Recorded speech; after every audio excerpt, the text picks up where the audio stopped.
Bonjour, avec cette vidéo, je vais vous expliquer le fonctionnement des notebooks dans l'espace numérique de travail, dans l'ONT, depuis l'ONT.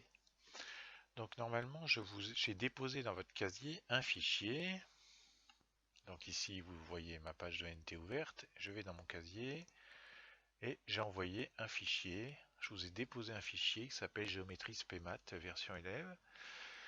Et donc ce fichier, c'est un fichier notebook. Alors pour pouvoir le manipuler, il faut déjà le déposer dans vos documents. Donc vous prenez le fichier et vous le déposez dans vos documents.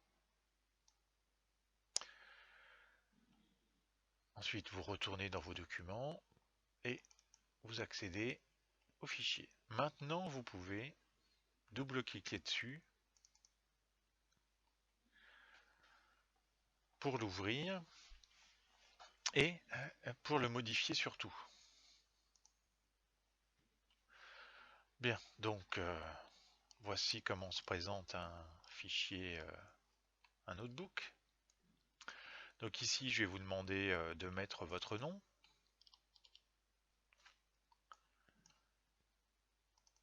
Donc il suffit de cliquer et puis de mettre son nom. Voilà. Vous voyez que la forme de la cellule a changé. Ça, c'est une cellule. Donc pour l'appliquer, il suffit de faire Run et on retrouve la forme initiale. Ici aussi, la formule a changé. On peut faire soit Run, soit CTRL Entrée. Ça marche aussi. Donc il ne faut surtout pas toucher à cette première cellule puisque vous en aurez besoin pour la suite. Vous avez des commentaires. Donc ici, pardon, c'est une cellule Python. C'est du code Python. C'est marqué là, code. C'est du code Python, pardon, et dedans j'importe un module SMPy. Ici, cette commande elle sert à JupyterLab, enfin à un notebook. Et puis ensuite j'introduis des symboles. Vous voyez qu'ici, il y a marqué in, il n'y a pas de numéro. Donc ça veut dire que cette cellule n'a pas été ouverte. Donc je l'ouvre, je la compile. Alors ici, voilà, on voit qu'il y a une erreur de syntaxe. Donc je corrige. Et elle s'est bien compilée puisque je n'ai pas eu l'erreur de syntaxe. Voilà. Donc ça, c'est du langage Python. Cette deuxième cellule, construisons quelques fonctions utiles en géométrie repérée, c'est simplement une information texte que j'ai écrit en langage Markdown. C'est marqué ici. Langage Markdown est un langage simplifié du HTML. Nous retrouvons ici une nouvelle cellule. Il y a marqué in dessus, donc ça veut dire que c'est du code Python. C'est marqué ici. Et je vais la compiler par un contrôle entrée. Il n'y a pas eu de message d'erreur et on a vu qu'il y a eu un petit 3 qui s'est affiché. Donc là, ça a bien été pris en compte. Donc ici, j'ai introduit des fonctions puisqu'il y a le mot-clé def et il y a un return. J'ai introduit une fonction Python. On va tester cette fonction. Donc il suffit de faire un contrôle entrée. Voilà ce que vous ferez. Donc vous voyez print c'est affiché. Donc voilà ce que renvoie l'affichage.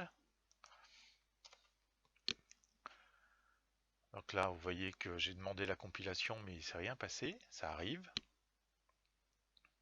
Ça, voilà, ça a mis un petit peu de temps à venir. Et ça m'a affiché la fonction abscissa. Et là je fais la même chose, contrôle entrée et ordonnée de A. Donc premier exercice, d'après vous, que font les fonctions .absciss et ordonnée? Pour répondre, il suffit de double-cliquer et puis vous écrivez votre réponse. Normalement, régulièrement, les modifications sont enregistrées. Ici, vous voyez que ce n'est pas enregistré puisque c'est marqué Unsaved Change. Donc les modifications n'ont pas été sauvegardées. Si vous voulez sauvegarder, il suffit de cliquer sur sauvegarder et puis ça sauvegarde. Pas de problème.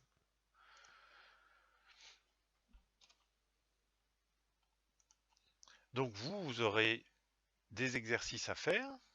Par exemple, l'exercice 2, on se donne les points A et B de coordonnées respectives de 1 et 5 moins 7. Quelles sont les coordonnées du vecteur AB? Répondre ici. Donc pour répondre, il suffit de double-cliquer. Et puis vous répondez euh, coordonnées. Et puis vous mettez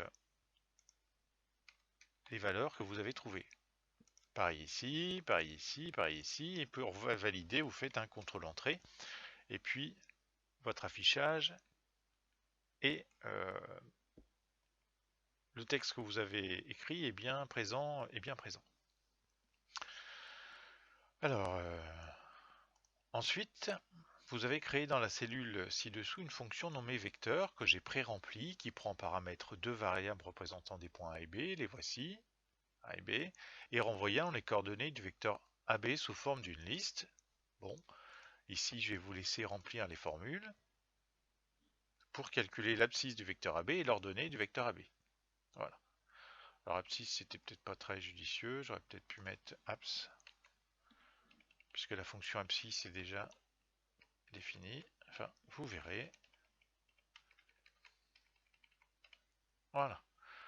Vous compléterez. Alors si je laisse ça tel quel et que je fais un contre-entrée, eh bien effectivement il y a bien une compilation, mais il y a une erreur de syntaxe puisque ici la formule n'est pas rentrée. Donc ce qui est affiché là, c'est une erreur, ça affiche une erreur de compilation, d'interprétation plutôt du code Python. Voilà. Donc ce qu'il faudra faire, le but du jeu, c'est d'arriver à faire ce type d'exercice uniquement avec des commandes, des fonctions que vous aurez définies. J'espère que vous savez bien sûr faire cet exercice sans problème, sans utiliser les commandes, si vous savez le faire à la main. C'est ça l'objectif. Donc celui-ci aussi, donc vous voyez qu'il y aura un certain nombre d'exercices à faire. Donc j'ai prévu 2 heures mardi et puis 2 heures la semaine prochaine. Et on pourra mettre du produit scalaire.